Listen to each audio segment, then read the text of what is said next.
Mendengarkan firman, menciptakan iman. Shalom Bapak Ibu Saudara yang terkasih, selamat datang kembali di channel YouTube Firman Tuhan. Sebuah channel yang menyediakan bahan perenungan akan kebenaran firman Tuhan. Pada kesempatan ini, kita akan merenungkan seri ke-38 dari program 360 Khotbah Kristen Mengubah Kehidupan. Puji Tuhan, Bapak Ibu Saudara yang terkasih, firman Tuhan pada kesempatan ini berjudul 3 cara mengalami jaminan kemenangan.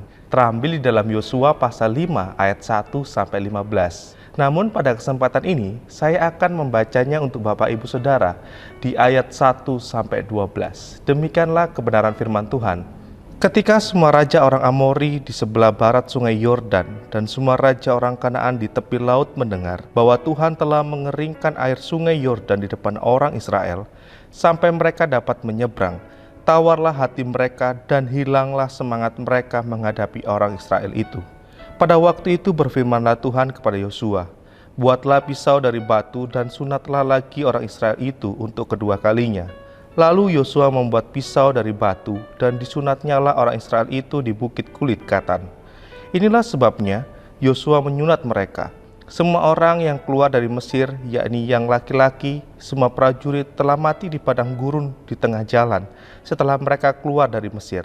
Sebab semua orang yang keluar dari Mesir itu telah bersunat, tetapi semua orang yang lahir di padang gurun dalam perjalanan sejak keluar dari Mesir belum disunat.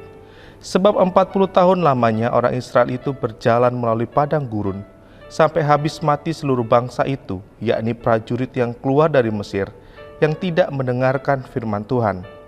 Kepada mereka itu Tuhan telah bersumpah bahwa Ia tidak akan mengizinkan mereka melihat negeri yang dijanjikan Tuhan, dengan bersumpah kepada nenek moyang mereka akan memberikannya kepada kita, suatu negeri yang berlimpah-limpah susu dan madunya. Tetapi anak-anak mereka yang telah dijadikannya ganti mereka itulah yang disunat Yosua, sebab mereka belum bersunat, karena mereka tidak disunat dalam perjalanan.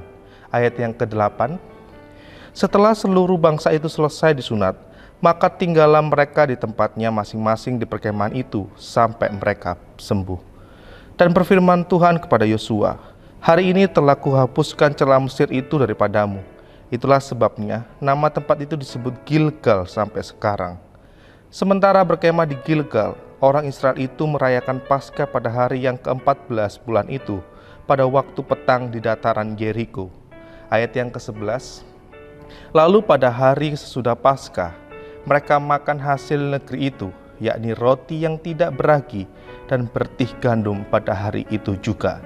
Lalu berhentilah mana itu pada keesokan harinya setelah mereka makan hasil negeri itu. Jadi orang Israel tidak beroleh mana lagi, tetapi dalam tahun itu mereka makan yang dihasilkan tanah Kanaan. Amin, puji Tuhan. Bapak Ibu Saudara yang terkasih, jangan mengikuti kemana arah jalan menuntun kita. Sebaliknya, ikutilah Tuhan, tempat di mana tidak ada tapak jalan dan tidak ada jejak yang tertinggal. Saya sungguh percaya bahwa Tuhan kita betul-betul campur tangan untuk menjagai saya dan Bapak Ibu Saudara dari bahaya besar yang mengancam kehidupan kita. Allah kita akan melakukan perbuatan besar di tengah-tengah kehidupan kita. Dia menepati perjanjiannya. Kitab Yosua melaporkan tentang bukti dari janji-janji Allah yang digenapi. Bangsa Israel menikmati tanah Kanaan. Bapak Ibu Saudara yang terkasih, bersama Allah mereka dapat menaklukkan sungai Yordan yang sedang banjir. Dan melalui peristiwa ini, nama Allah Israel sungguh ditakuti oleh bangsa-bangsa di sekitar Israel. Oleh karena itu, bila kehidupan orang percaya berjalan bersama Tuhan, maka ia akan melihat pertolongan Tuhan dalam hidupnya. Amin, Bapak Saudara yang terkasih. Lalu bagaimana cara agar kita dapat mengalami jaminan kemenangan tersebut? Cara pertama, kita dapat mengalami jaminan kemenangan tersebut dengan cara membereskan masa lalu kita dengan Tuhan. Cara pertama ini terambil di dalam Yosua pasal 5 ayat 2 sampai yang ke-9. Bapak Ibu Saudara yang terkasih, tidak salah kita mengingat-ingat masa lalu. Barangkali masa lalu dapat menjadi tonggak sejarah yang menandai perjalanan hidup kita. Namun yang perlu kita sadari adalah kita sedang berjalan ke masa depan. Erikson suatu ketika mengatakan, hidup itu seperti taksi, argometernya tetap berjalan. Apakah kita sedang di suatu tempat atau sedang berhenti? Hidup kita sedang berjalan ke depan. Bapak Ibu Saudara yang terkasih, di bawah kepemimpinan Yosua, bangsa Israel generasi kedua telah melihat campur tangan Tuhan dengan berhasil menyeberangi sungai Yordan yang sedang banjir. Di Gilgal, Allah menegaskan kembali agar bangsa ini menjadi umat yang kudus, pilihan Allah. Dan kepada Yosua, Allah memperbarui perjanjiannya terhadap bangsa Israel melalui penyunatan kembali. Apa arti penyunatan dalam pandangan perjanjian lama? Sunat merupakan tanda perjanjian antara Allah dan umatnya. Pertama-tama tanda perjanjian itu diberikan kepada Abraham di dalam Kejadian 17. Penyunatan merupakan lambang pemutusan untuk membuang apa yang dimiliki oleh daging yang berdosa. Bapak Ibu Saudara yang terkasih, di Gilgal Allah memerintahkan agar bangsa Israel mengadakan penyunatan bersama-sama. Setelah mereka mengalami mujizat bersama-sama menyeberangi sungai Yordan, tiba waktunya mereka membereskan masa lalunya secara pribadi dengan Tuhan. Di hadapan Allah, kedagingan merupakan penghalang orang percaya dalam mengalami kemenangan. Itulah sebabnya setiap orang percaya harus dibereskan secara pribadi masa lalunya di hadapan Tuhan. Apabila tidak dilakukan, akan sangat mempengaruhi hidupnya. Apa yang menjadi kebiasaan akan membentuk karakter kita.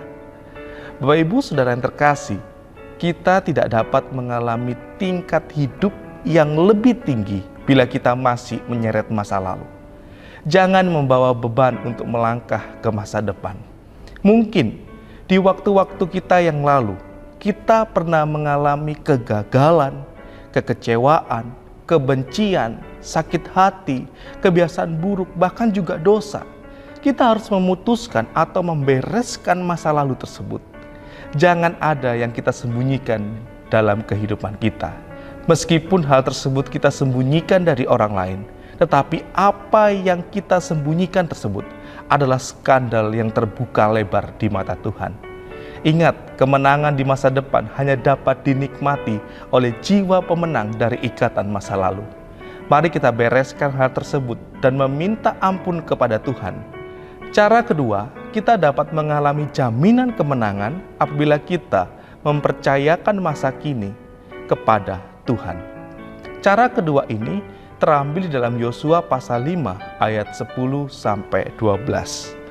Bapak Ibu Saudara yang terkasih, Tuhan adalah pribadi yang sangat praktis yang juga menuntun kita dengan akal sehat dan juga hikmat. Bangsa Israel bukan hanya mengadakan penyunatan massal, namun juga mengadakan peringatan Paskah. Mereka mengenang kembali peristiwa pembebasan di Mesir. Dan di tempat itulah mereka mulai memakan hasil bumi dan juga mengupayakannya melalui bercocok tanam. Selama bangsa Israel berada dalam perjalanan di padang gurun, Allah melakukan mujizat melalui mengirim roti mana setiap hari. Karena bangsa itu tidak sempat menanam, kini mereka sudah berada atau menetap di tanah perjanjian. Tiba saatnya mereka harus mengupayakan tanah itu untuk menghasilkan makanan. Ada kalanya Allah melakukan mujizatnya secara supranatural untuk menolong kita. Namun, ada saatnya kita juga harus bekerja untuk kelangsungan hidup kita. Dan melihat mujizat dan terobosan-terobosan dalam pekerjaan kita. Iman itu rohani, praktis dan juga perlu akal sehat. Jika kita melakukan hal-hal yang dapat kita lakukan, Dia akan melakukan hal-hal yang mustahil kita lakukan. Amin, Bapak Ibu Saudara yang terkasih. Mari kita percaya kepada Allah dalam setiap langkah kita. Waktu-waktu ke depan tentunya tidak mudah untuk kita jalani. Tetapi sekali lagi, mari kita menyerahkan semua bisnis dan profesi kita kepada Tuhan. Mari kita tekuni pekerjaan kita dalam profesi kita saat ini. dan lakukanlah dengan semaksimal mungkin. Pekerjaan dan profesi kita adalah pintu di mana berkat itu diberikan. Ingat, tugas kita adalah mengerjakan apa yang mungkin dikerjakan dan mempercayakan kepada Allah apa yang mustahil kita kerjakan. Cara ketiga, kita dapat mengalami jaminan kemenangan apabila kita menyerahkan masa depan kita kepada Tuhan. Cara ketiga ini terambil di dalam Yosua pasal 5 ayat yang ke-13 sampai 15. Bapak Ibu Saudara yang terkasih, Anda dapat menyelesaikan lebih banyak hal 1 jam bersama Allah daripada seumur hidup tanpa Dia.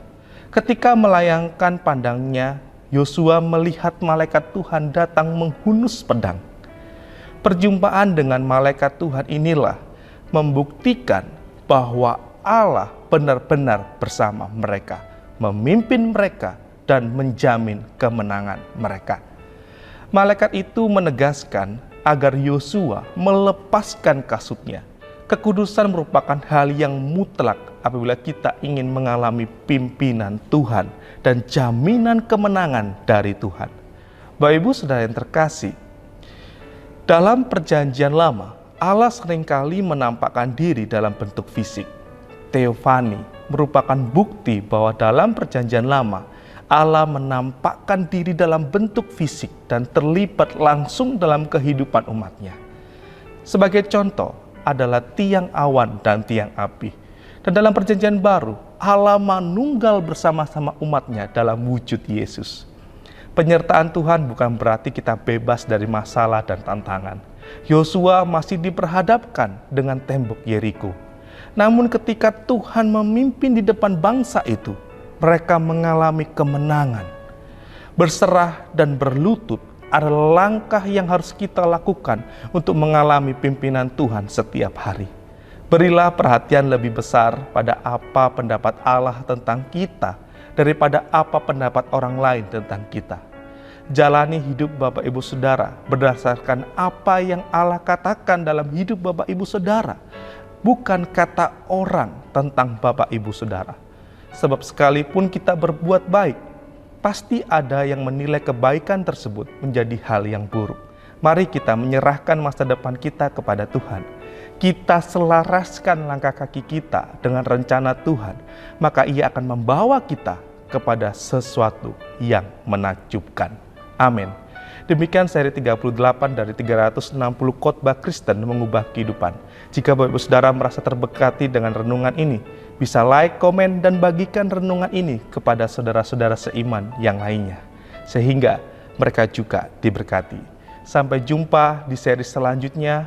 Tetap semangat, Tuhan Yesus memberkati. Shalom.